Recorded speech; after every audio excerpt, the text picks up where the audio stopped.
Hello my dear students, good evening to all of you. बच्चों, आप सभी का हमारे आज के ट्यूटोरियल में स्वागत है। मैं आशा करता हूँ आप सब लोग अच्छी तरह से होंगे और अपनी पढ़ाई भी कड़ी मेहनत के साथ कर रहे होंगे। तो देखो बच्चों, आज हम लोगों को क्या पढ़ाई करनी है। आज हमारे पास है बच्चों क्लास 9 के एनसीईआरटी मैथमेटिक्स का या चैप्टर 2 है, जिसका नाम बहुपद या पॉलिनोमियल है। इस चैप्टर का हम लोग पिछले वीडियो से ही अध्ययन करते आ रहे हैं। आज हमें इस चैप्टर का एक बहुत ही इम्पॉर्टेंट पॉइंट है, जिसका नाम है गुणनखंड प्रमेय, या इसको हम अंग्रेजी में कहते हैं फैक्टर थ्योरम।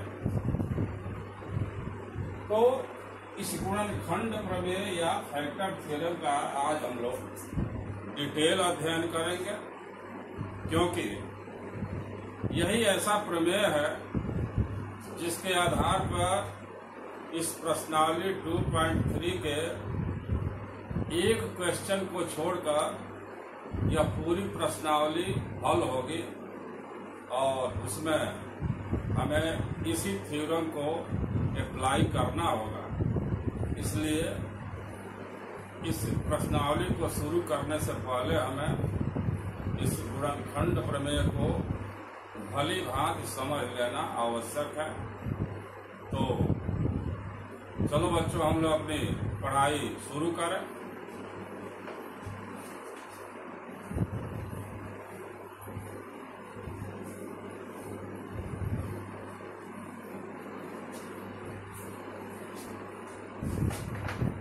प्रमेय का नाम है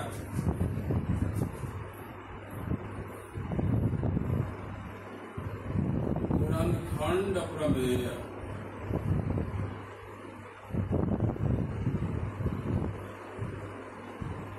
या जैसा अभी बताया हम इसको अंग्रेजी में कहते हैं फैक्टर थ्योरम।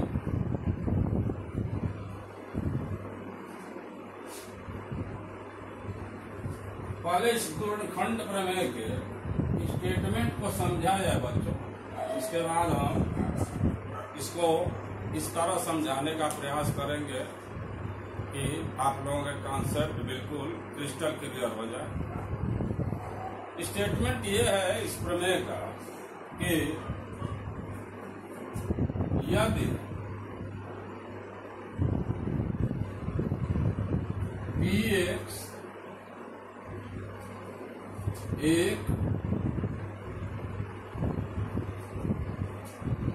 एक या एक से अधिक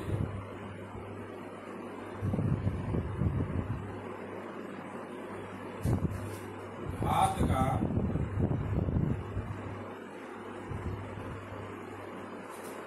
बहुपद हो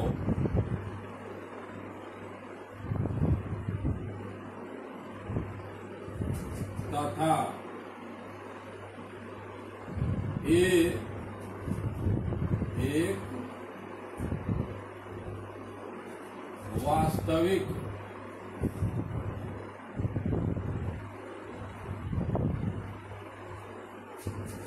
संख्या हो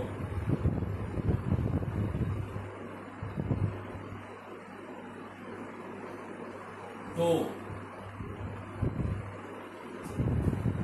यानी यहाँ एक बहुपद के बारे में सोचा गया है कि हमारा px एक बहुपद है और इस बहुपद की घात एक या एक से अधिक है। इसका यही अर्थ है कि या तो यह बहुपद रैखिक बहुपद हो सकता है या द्विघात, त्रिघात, चतुर्थघाती, मतलब या तो एक घात का बहुपद है या एक से अधिक घात का बहुपद है। और ये एक वास्तविक संख्या हो तो पहला हम ये परिणाम पाते हैं कि यदि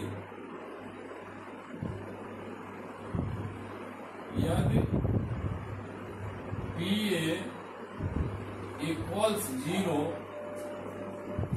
तो x माइनस a बहुपद का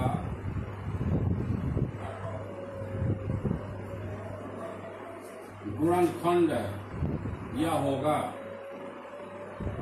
गुणनखंड होगा। और इसी का विलोम हम लिखेंगे दूसरे पॉइंट में। यहाँ PA इक्वल टू 0 के पीछे यदि लगा है, अब हम ये लिखेंगे कि यदि x माइनस a बहुपद px का गुणनखंड हो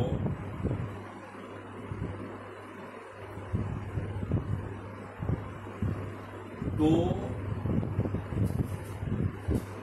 PA इक्वल्स 0। ये दोनों जो परिणाम लिखे गए हैं ये एक दूसरे के पूरक कहा जाए या एक दूसरे के विलोम कहा जाए। ये हमारे इस गुणनखंड प्रमेय या फैक्टर थ्योरम का स्टेटमेंट है। हम जानते हैं यह स्टेटमेंट लिख देने से आप लोगों के समझ में यह नहीं आएगा। हालांकि पिछले वीडियो से अगर इसको लिंक करके देखा जाएगा तो बातें एक दूसरे से जुड़ती हुई प्रतीत होंगी, लेकिन यहाँ हम आप लोगों को समझाने का जो मेथड अपना रहे हैं इसे आप लोग ध्यान से देखें और प्रयास करें कि एक भी पॉइंट ऐसा न रह जाए जो समझ में न आए। सबसे पहले बच्चों हम ये स्टेटमेंट इसी तरह हम छोड़ दे रहे हैं। जब आप लोगों से हम नोट करने को कहें या स्क्रीनशॉट लेने को कहें तब आप लोग स्क्रीनशॉट ले लीजिएगा। अभी जो चीज हम बता रहे हैं उनको ध्यान से देखिए। मान लो बच्चों कि हमारे पास एक नंबर है 15 और इस 15 के हम अभाज्य गुणनखंडन करें।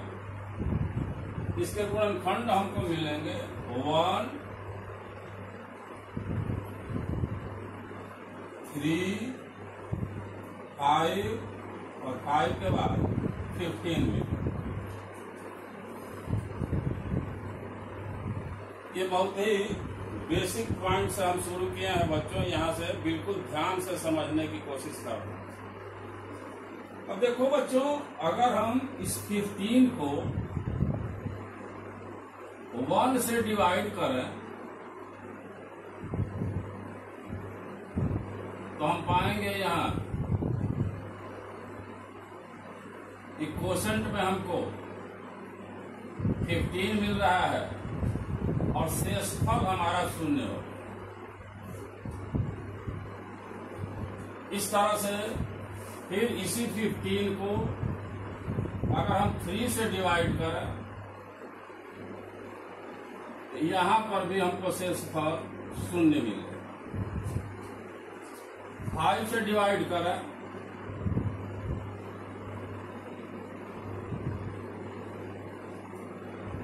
यहाँ भी शेषफल 0 मिलेगा। और अगर हम इस 15 को स्वयं इसी नंबर से डिवाइड करें तो अभी हमको शेषफल 0 मिलेगा। तो यहाँ से हमें यह एक बेसिक जानकारी रखनी है कि अगर हमारे पास कोई नंबर है और यदि हम इस नंबर को इसके किसी फैक्टर से डिवाइड करेंगे, हमारा ध्यान शेषफल पर होना चाहिए बच्चों। हमारे पास कोई नंबर हो और अगर हम इस नंबर को इसके किसी फैक्टर से डिवाइड करें तो कन्फर्म है कि शेषफल हमको शून्य मिलेगा। और यदि इसी नंबर को किसी ऐसे नंबर से डिवाइड कर दें जो इस संख्या का फैक्टर न हो तो शेषफल कभी भी हमें शून्य नहीं मिलेगा। जैसे देखा जाए, इस 15 के फैक्टर्स में 2 नहीं है। अगर हम 2 से डिवाइड करते हैं तो हम यही भागफल पाएंगे। भागफल में 7 मिलेगा, लेकिन यहाँ शेषफल 1 मिलेगा। इस तरह से जो भी 1, 3, 5 और 15 को छोड़ करके बाकी किसी भी नंबर से अगर हम 15 को डिवाइड करना चाहें तो वहां पर हमको शेषफल 0 नहीं मिलेगा। और यदि हम 15 को उसके किसी फैक्टर से डिवाइड करते हैं तो उस स्थिति में शेषफल हमको शून्य मिलेगा। इतनी बात अगर समझ में आई हो तो ये तो हम लोग अंक गणित का उदाहरण लेकर के समझे। अब ठीक इसी प्रकार का कंसेप्ट हमको बहुपदों के बारे में भी रखना है कि यहाँ कुछ बहुपदों के उदाहरण लेकर भी हम लोग इस चीज को समझने का प्रयास करें, तब यह फैक्टर थ्योरम समझ में आ जाएगा। देखो बच्चों, अगर हमारे पास एक बहुपद px है और इस px को हम कुछ इस तरह लिखें कि एक ब्रैकेट में x+2 और एक में x+3, वैसे हम इन दोनों को मल्टीप्लाई करके भी लिख सकते थे। और जब हम मल्टीप्लाई करके लिखते तो साफ साफ हमको समझ में आता कि यह px एक द्विघात बहुपद है, यानी 2 घात का बहुपद। लेकिन इस तरह से लिखने का हमारा कारण यही है कि जल्दी से आसानी से आप लोगों को मेरी बातें समझ में आ जाए। अब देखो बच्चों, यहाँ अगर हम इस px को इस तरह लिखे हैं तो ये समझ में आ रहा होगा कि आप लोगों को कि इस px के 2 फैक्टर हैं। एक फैक्टर है इसका x+2 और एक फैक्टर है x+3। अब अगर हम इस px को इसके इस गुणनखंड से अथवा इस गुणनखंड से डिवाइड करें और हम मान लें यहाँ पर कि एक दूसरा बहुपद gx है हमारा x+2, और देखने से लग रहा है कि यह जो gx है इस px का एक गुणनखंड है। तो अगर हम px को gx से डिवाइड करें, px इसको हम डिवाइड कर दिए gx से, तो हम यही तो लिखेंगे कि x+2 यहाँ x+3 डिवाइडेड बाई x+2। यहाँ x+2 से x+2 कैंसिल हो जाएगा और हमको एक भागफल मिलेगा x+3, और ऐसे केस में हमारा शेषफल हो जाएगा 0। फिर यहाँ जो gx, हम इसको gx मान करके आगे प्रोसीड किए हैं। अगर हम थोड़े समय के लिए मान लें कि हमारा gx ये जो दूसरा वाला फैक्टर है इसको gx माना जाए, x+3, और तब हम इस px को gx से डिवाइड करें तो हम पाएंगे x+2 x+3 divided by x+3। यहाँ ये दोनों फैक्टर कट जाएंगे, तब हमको मिलेगा x+2, और इस स्थिति में भी हमारा शेषफल 0 है। यानी जो अभी हम 15 का उदाहरण लेकर बताए थे कि अगर हम 15 को उसके किसी फैक्टर से डिवाइड करते हैं तो शेषफल 0 मिलेगा। उसी तरह से अगर हम किसी बहुपद को उसके किसी गुणनखंड से ही डिवाइड करें तो निश्चित है कि इस भागफल की क्रिया में भी शेषफल 0 मिलेगा। फिर मैं रिपीट कर रहा हूं कि अगर हमारे पास कोई बहुपद है px और एक बहुपद है हमारे पास gx, अगर वह gx उस px का एक गुणनखंड है तो निश्चित है कि उस px को जब हम gx से डिवाइड करेंगे तो शेषफल 0 मिलेगा। यहाँ तक अगर मेरी बात समझ में आई हो तो यहाँ और इससे आगे हम समझाने का प्रयास कर रहे हैं। अभी जितना बताए हैं उतना ही आप लोग याद रखें कि अगर किसी बहुपद को हम उसके गुणनखंड से डिवाइड करेंगे तो शेषफल 0 मिलेगा। इतनी बात को याद रखते हुए आगे हम और भी प्रयास कर रहे हैं कि आप लोगों को समझ में आ जाए।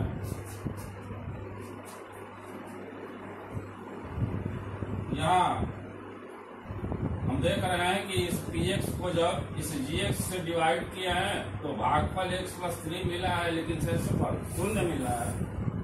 और इसी चीज को हम दूसरे तरह से समझाने का प्रयास करेंगे कि अगर एक बहुपद px है और एक बहुपद gx है, हमें इस px को gx से डिवाइड करना है, तो जो भी हमारा भाजक है,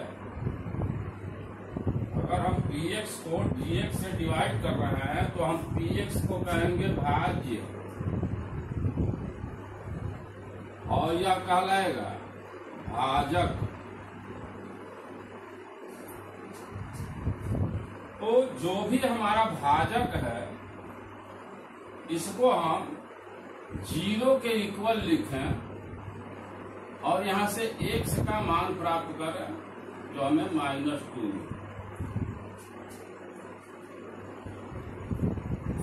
और इस x के मान को अगर हम px में पुट करते हैं तो देखो यहाँ पर px इक्वल्स x की जगह पर हमें -2 पुट करना है, तो पहले ब्रैकेट में हो जाएगा -2 + 2 और यहाँ हो जाएगा x+3। यहाँ x की जगह पर -2 पुट कर, ये हो गया 0 और ये हो गया 1, जो कुल मिलाकर के हमको 0 मिला। यहां से हमको ये समझना है कि अगर हम x के स्थान पर -2 रखते हैं और ऐसा अगर हम x के स्थान पर -2 रखते हैं तो आप लोगों को पहले हम बता चुके हैं कि जब हम ऐसा करेंगे तो हम यहाँ x न लिख करके हम लिखेंगे p-2। पिछले वीडियो की बातों को याद करना बच्चों। ये हमारा बहुपद px का मान है। अगर हम p1 निकालना चाहें तो जहां जहां x है वहां 1 पुट करेंगे। p2 निकालना चाहें तो जहां x है वहां पर हम 2 पुट करेंगे। p3 निकालना हो तो जहां जहां x है वहां 3 पुट करेंगे।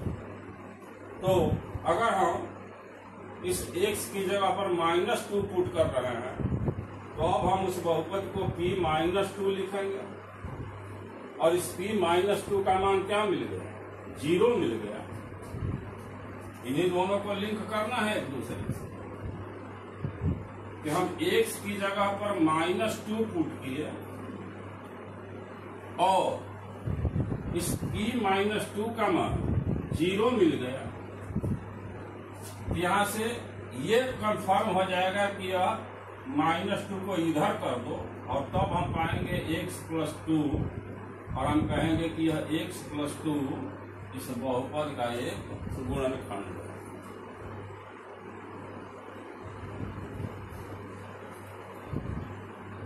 अगर कहीं मेरी बात समझ में न आवे तो आप लोग कमेंट के माध्यम से हमें बताइएगा।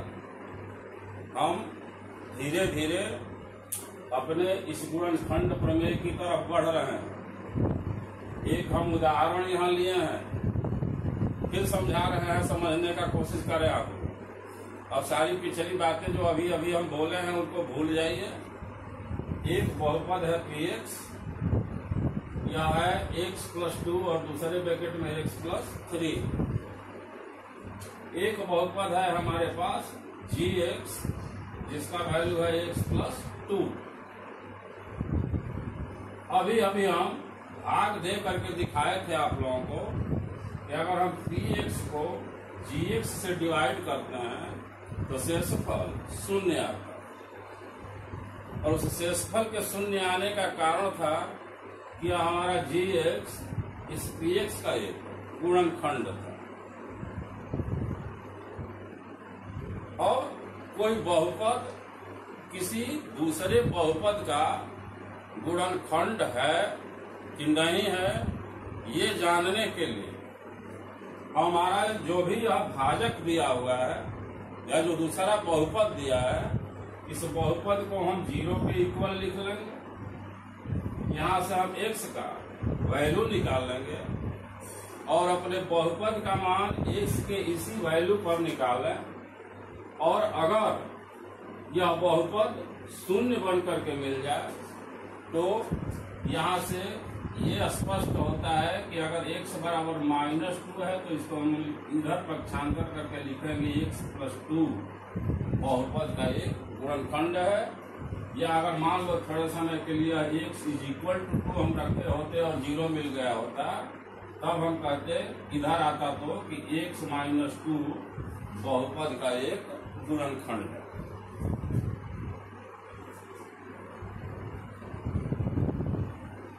अगर यहाँ तक मेरी बात समझ में आई होगी तो अब आप लोगों को हम गुणनखंड प्रमेय की तरफ ले जा रहे हैं। जैसे यहाँ पर हम यह 2 लेकर के समझा रहे हैं, इसी तरह सैद्धांतिक रूप में यहाँ माना गया है कि px एक या एक से अधिक घात का बहुपद हो तथा ये एक वास्तविक संख्या हो। और वास्तविक संख्या वो कुछ भी हो सकती है, धनात्मक हो सकती है, ऋणात्मक हो सकती है, परिमेय हो सकती है, अपरिमेय हो सकती है। अगर pa = 0, pa = 0 लिखने का मतलब है बच्चों कि अगर हम अपने बहुपद px में x के स्थान पर a रख दिए और अगर वह बहुपद 0 हो गया तो यहाँ से एक रिजल्ट कंफर्म होता है कि अगर ऐसा हो गया तो हम कहेंगे कि यह x - a बहुपद का गुणनखंड हो। और दूसरी बात, इसी का विलोम कहा गया है कि यदि x - a बहुपद px का गुणनखंड होगा तो ये कंफर्म है कि pa = 0।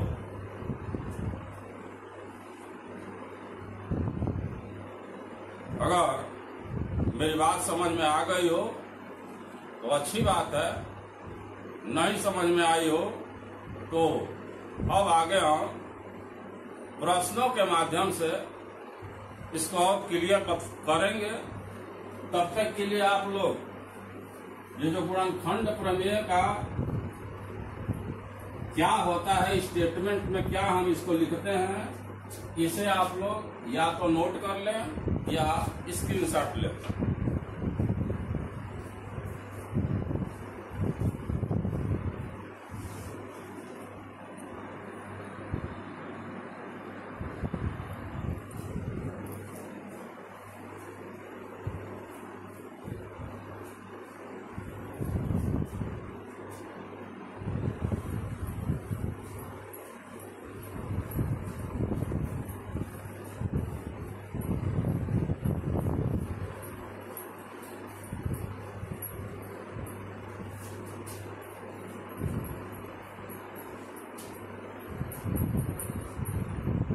अब हम प्रश्नावली 2.3 को स्टार्ट करेंगे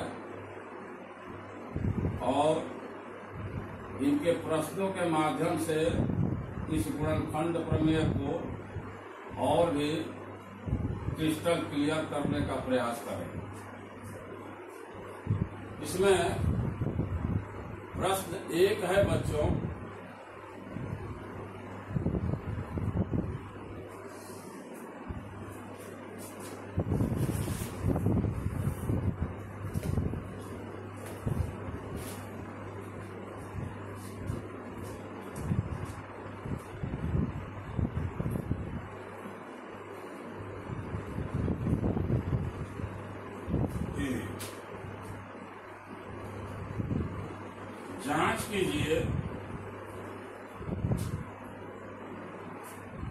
जांच कीजिए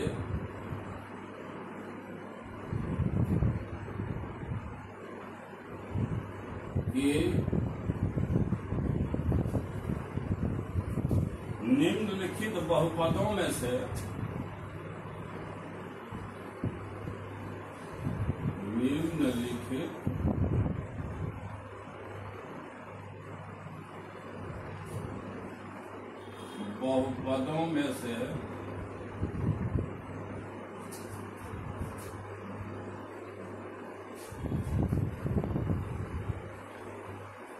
किसका गुणनखंड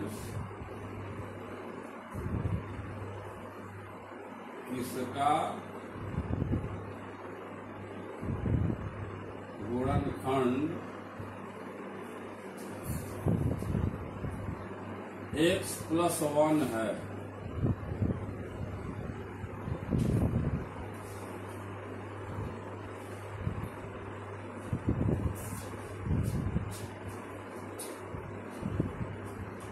इसमें 4 बहुपद दिए हुए हैं। एक है x³ plus x² plus x+1। दूसरा बहुपद है x⁴ plus x³ plus x² plus x+1। तीसरा बहुपद है x⁴ plus 3x³ plus 3x² plus x+1। और फोर्थ बहुपद है x³ minus x² minus 2 plus √2x plus √2।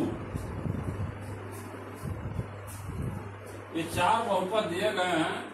हमें ये चेक करना है, जांच करना है कि इन चारों में से किसका गुणनखंड x+1 है।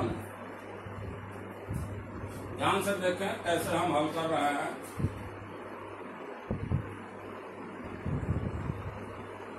और हेडिंग लगा करके नंबर 1 लगाइए। और जो भी यह बहुपद हमको दिया गया है इसको हम मान लेंगे कि माना, चूंकि x में है तो इसको हम px मान सकते हैं। px is equal to x cube plus x square plus x plus 1। अब इस x प्लस 1 को हमें चेक करना है कि गुणनखंड है कि नहीं है। तो यहाँ हम लिखेंगे कि x प्लस 1, जिसको भी गुणनखंड चेक करना है बच्चों, इस गुणनखंड को लिख करके और तुरंत इक्वल्स में 0 का साइन लगा, साइन कर रहे हैं 0 लिख, x प्लस 1 इक्वल्स 0। यहाँ x का वैल्यू निकालो तो ये प्लस 1 इधर आएगा तो माइनस 1 हो गया। अब जो यह x का वैल्यू यहाँ पर माइनस 1 मिला, इस बहुपद का मान माइनस 1 पर निकाला जाए। और जब हम इस बहुपद का मान माइनस 1 पर निकालेंगे तो पता है पहले से कि हम लिखेंगे p माइनस 1। अब यहाँ रखो minus 1 cube plus minus 1 square plus minus 1 plus 1। यहाँ हम पाएंगे ये माइनस 1 मिलेगा, ये माइनस 1 का स्क्वायर प्लस 1 हो जाएगा, ये माइनस 1 रहेगा और फिर आगे प्लस 1 है। हम देख रहे हैं कि माइनस 1 प्लस 1 माइनस 1 प्लस 1 यानी 2 प्लस 1 है और 2 माइनस 1 है, जो जोड़ घटा करके 0 आ जाएंगे। अब चूंकि यह p माइनस 1 0 हो गया तो हम कहेंगे कि यह x प्लस 1 इस px का एक गुणनखंड है। हम यहां लिख देंगे कि चूंकि p माइनस 1 इक्वल्स 0, अतः x प्लस 1 px का गुणनखंड है।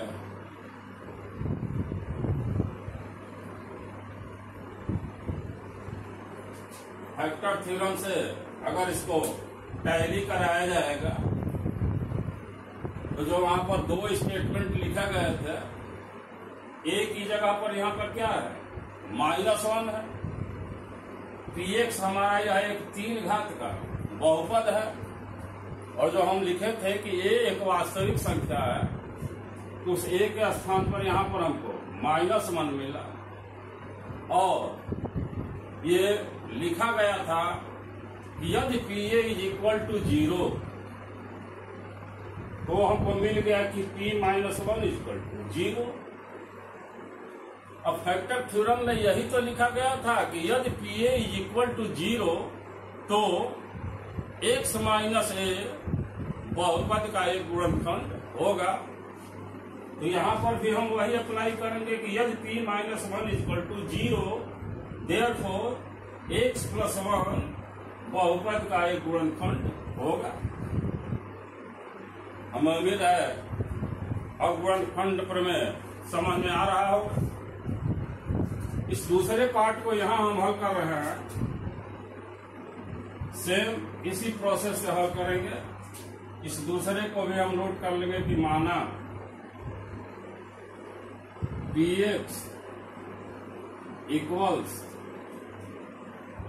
x power 4 plus x cube plus x square plus x plus 1। इसी की तरह आगे हम बढ़ेंगे, ये 2 लाइन तो इसी तरह लिखना पड़ेगा कि x plus 1 equals 0 therefore x is equal to minus 1। फिर हम यहाँ पर p माइनस 1 निकालें, यानी जहां जहां इस बहुपद में x का प्रयोग है वहां हम -1 रखते हैं। तो यहाँ हम पाएंगे -1 पावर को plus -1 power cube -1 cube plus -1 square plus -1 plus 1, क्योंकि 1 1 ही है इसलिए जहां भी समघातें दिख रही हो वहां पर वह -1 प्लस 1 में कन्वर्ट हो जाएगा, और जहां भी विषम घात देखो वहां वह माइनस चिन्ह के साथ मिलेगा।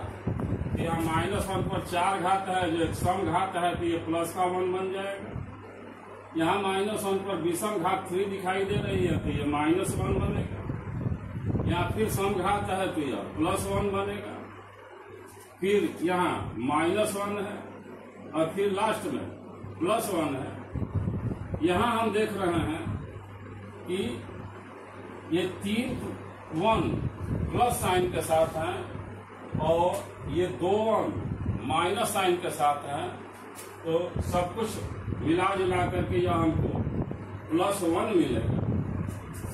अब यहाँ पर तो p-1 शून्य मिल गया था, लेकिन यहाँ पर p-1 1 मिला, तो हम यहाँ लिखेंगे कि चूंकि p-1 is not equal to 0, 0 नहीं है, तो फिर हम अब लिखेंगे कि अतः x + 1 px का गुणनखंड नहीं है।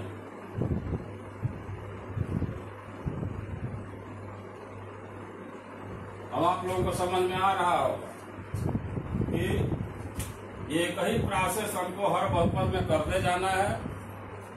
जहां पर भी p-1 0 मिल जाए तो हम कहेंगे कि x + 1 बहुपद का गुणनखंड है, और अगर p-1 0 नहीं मिलता है तो हम कहेंगे कि x + 1 बहुपद का गुणनखंड नहीं। Take the screenshot.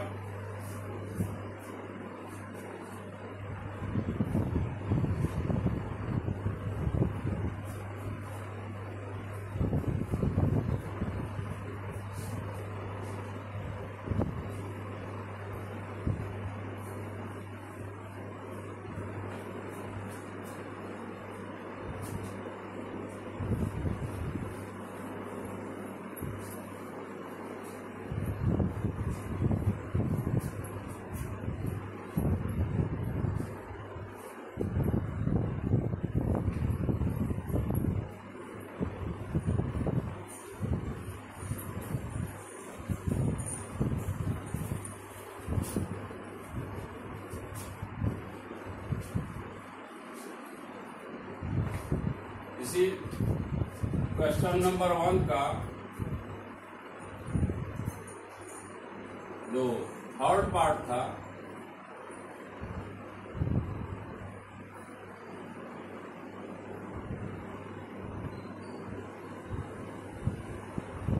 इसमें हमें बहुपद दिया गया था, माना px इक्वल्स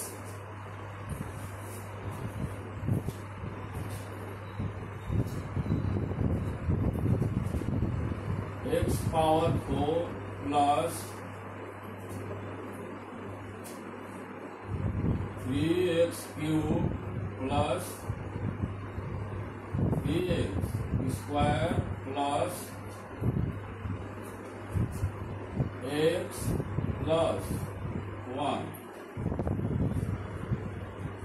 यहाँ भी उसी फैक्टर को सिद्ध करना है, तो लिखेंगे कि x + 1 equals 0, therefore x equals -1,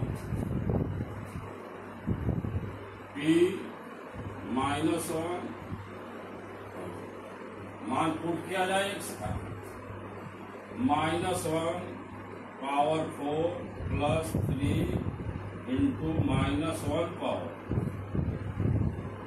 3 plus 3 into -1 square plus -1 plus 1 plus 1 होगा। यहाँ -1 का क्यूब होगा तो -1, जिसमें 3 का मल्टीप्लाई होगा तो -3। यहाँ -1 का स्क्वायर प्लस 1, जिसमें 3 का मल्टीप्लाई करेंगे तो +3। यहाँ है -1, फिर आगे है +1।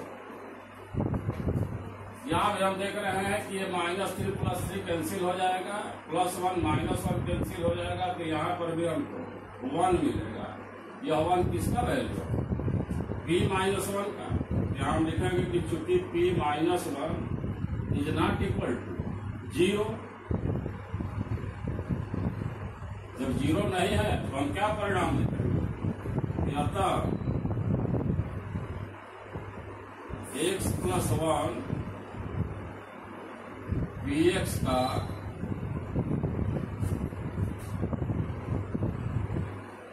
गुणनखंड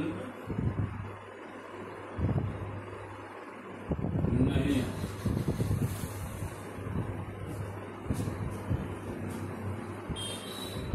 और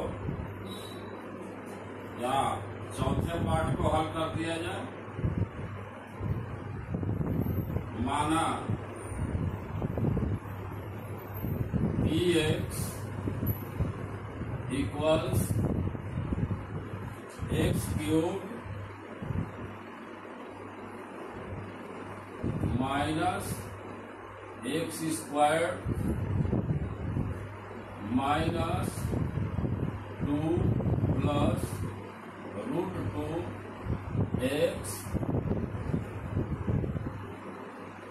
प्लस √2।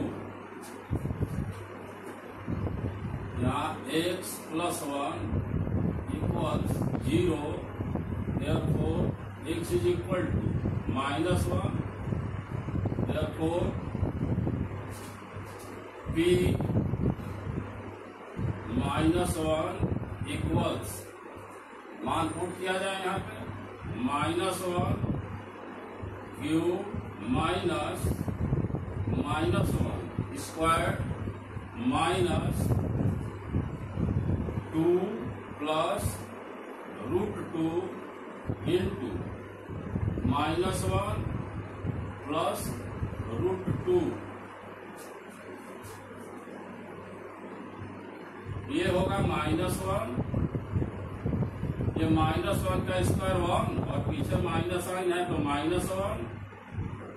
यहाँ ध्यान दो, यहाँ जो बाद में -1 लिखा गया है, इस बाद वाले -1 को यहाँ पर भी -1 समझ सकते हैं। यहाँ एक माइनस साइन पहले से है और -1 का इसमें गुणा है। अब देखो जब ये डबल माइनस हो जाएगा तो ये प्लस हो जाएगा, और इस तरह हम पाएंगे +2 और यहाँ हो जाएगा +2 √2 नहीं +√2, और यहाँ भी हो जाएगा +√। -1 -1 -2 बनेगा, इस -2 से +2 कैंसिल होगा और √2 दोनों जुड़ेंगे तो हम पाएंगे 2 √2। अब यहाँ नीचे न लिख करके हम आगे लिख दे रहे हैं, तो चूंकि p-1 is not equal to 0, अतः x + 1 बहुपद का या px का, जो भी लिख दिया जाए, गुणनखंड नहीं है।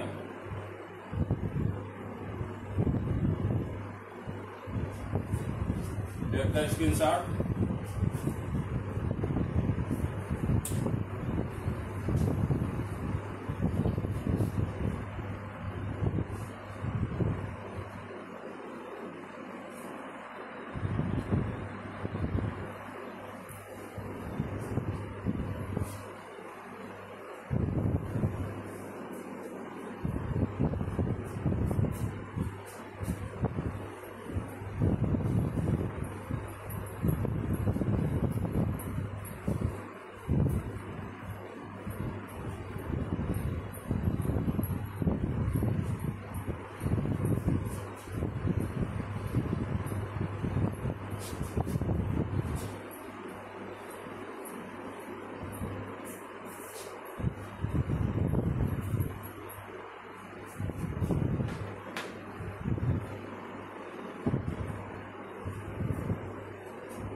प्रश्न 2 है बच्चों, यह भी गुणनखंड प्रमेय पर ही आधारित है। यह है कि गुणनखंड प्रमेय के द्वारा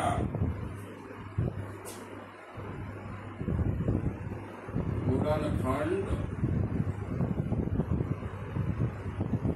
प्रमेय का प्रयोग करके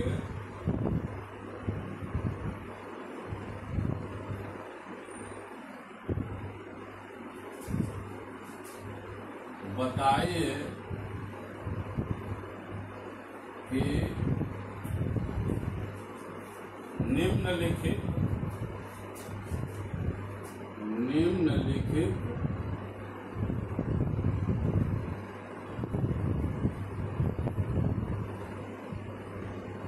प्रत्येक स्थिति में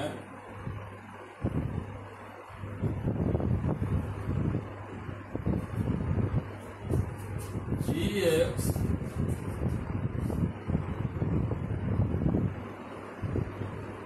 PX का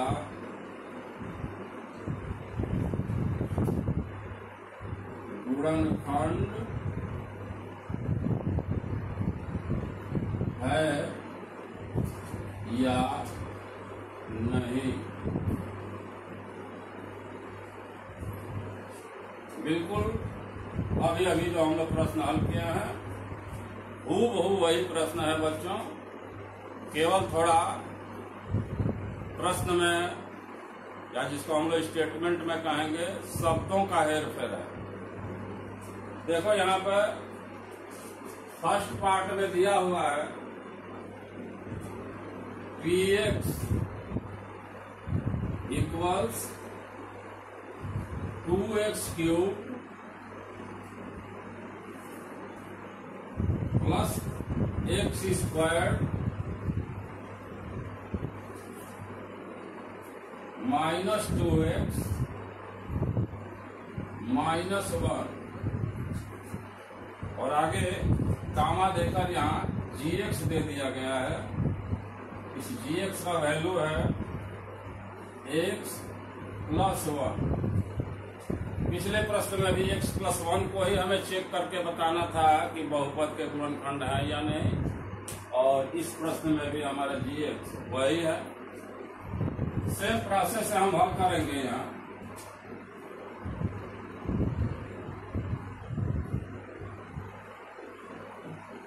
पहले जिसको हमें गुणनखंड प्रूव करना है कि यह गुणनखंड है कि नहीं है, इसी को 0 के इक्वल पुट कर लिया। हम यहाँ लिखेंगे कि gx इक्वल्स 0। अब gx 0 के बराबर है, इसका मतलब कि x प्लस 1 इक्वल्स 0, मतलब x प्लस 1 0 के इक्वल हो गया, x इज इक्वल माइनस 1। अब x इक्वल टू माइनस 1 मिल गया तो हम लोग p माइनस 1 निकालें। सेम वही प्रोसेस बता रहे हैं बच्चों, p माइनस 1 हम निकालेंगे। अगर p माइनस 1 शून्य मिलता है तो हम कहेंगे कि gx px का गुणनखंड है, और अगर शून्य नहीं मिलता है तो उस स्थिति में हम लिखेंगे कि यह gx px का गुणनखंड नहीं। देखो p-1 का वैल्यू हमको मिलेगा, यहाँ 2 है, 2 into -1 cube plus -1 square -2 into -1 -1। फिर ये -1 का क्यूब है तो -1 होगा और -1 में 2 का मल्टीप्लाई होगा तो -2। यहाँ -1 का स्क्वायर है तो ये +1 हो गया। यहाँ -2 में -1 का गुणा होगा तो +2 और फिर आगे -1 -2 + 2 कैंसिल, -1 + 1 कैंसिल। यहाँ पर p-1 का वैल्यू 0 मिला। हम यहाँ लिखेंगे कि चूंकि p-1 इक्वल्स 0 अतः gx px का गुणनखंड है।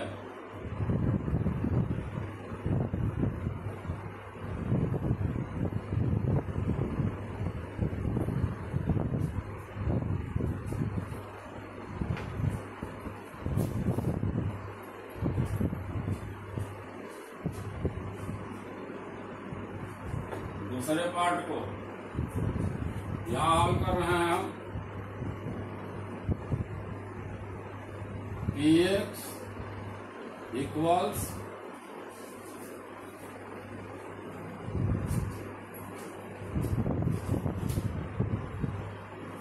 x cube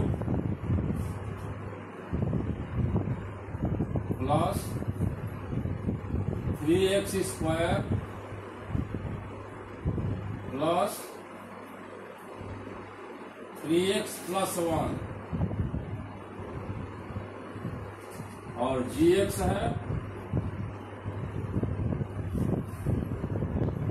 x + 2। जैसे यहां हम gx को 0 लिखा है, यहां पर भी हम लिखेंगे gx equals 0, therefore x + 2 equals 0, therefore x equals -2। यहाँ हमें x का वैल्यू -2 पुट करना है। तो जो हमारा बहुपद होगा वो ऐसे लिखा जाएगा कि p-2 = मान भरा जाए -2 cube plus 3 into -2 square plus 3 into -2 plus 1। ये -2 का क्यूब -8, -2 का स्क्वायर 4 और 4 3 जा 12। 3 में -2 का मल्टीप्लाई होगा -6 और आगे +1 है। यहाँ माइनस में 8 और 6 है तो ये बनेगा -14 और प्लस में 12 और 1 मिल करके 13 बनेगा, जो एट लास्ट हमको -1 मिलेगा। यानी यहाँ पर हमें p-2 0 नहीं मिलेगा। हम लिखेंगे कि चूंकि p-2 is not equal to 0, अतः gx px का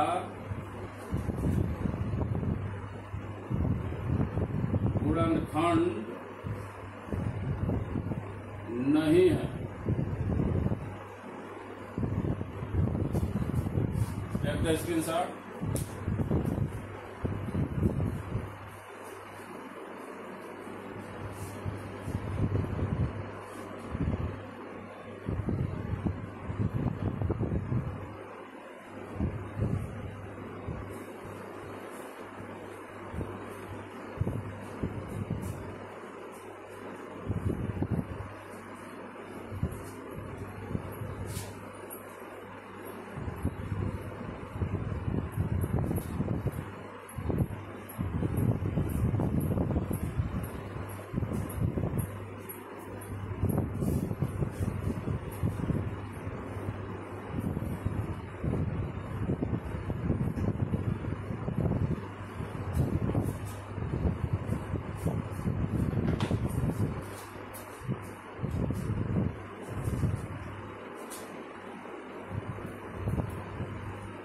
थर्ड पार्ट है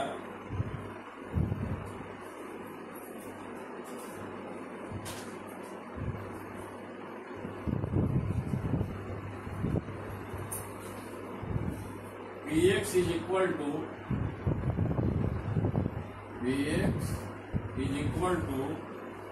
x cube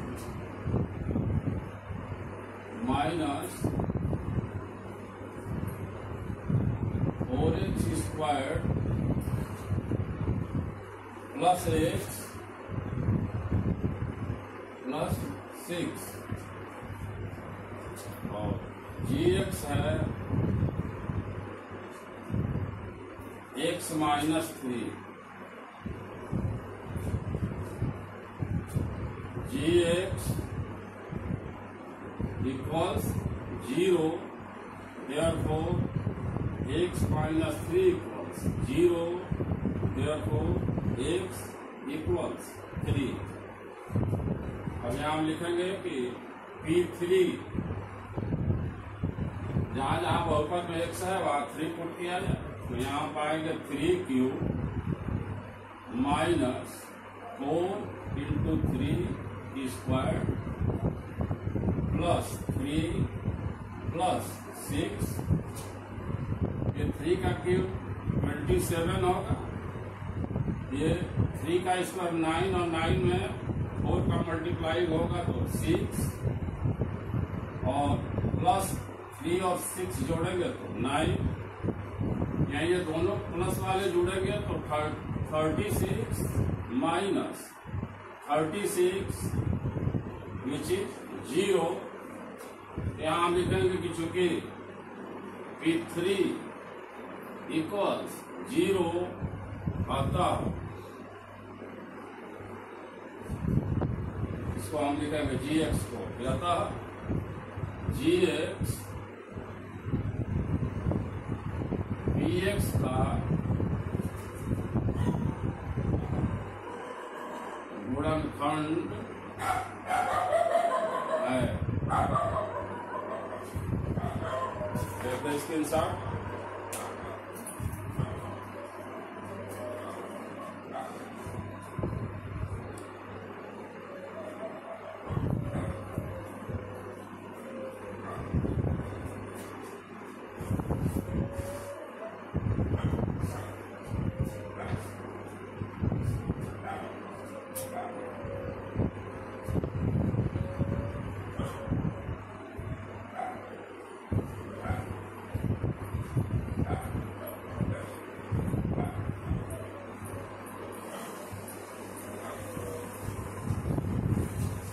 बच्चों, अब इस प्रश्नावली के शेष प्रश्नों को हल करने में अभी प्रश्न अधिक है, वीडियो बहुत लंबी हो जाएगी, एक वीडियो में पॉसिबल नहीं है, तो आज की वीडियो मैं अभी बंद कर रहा हूं।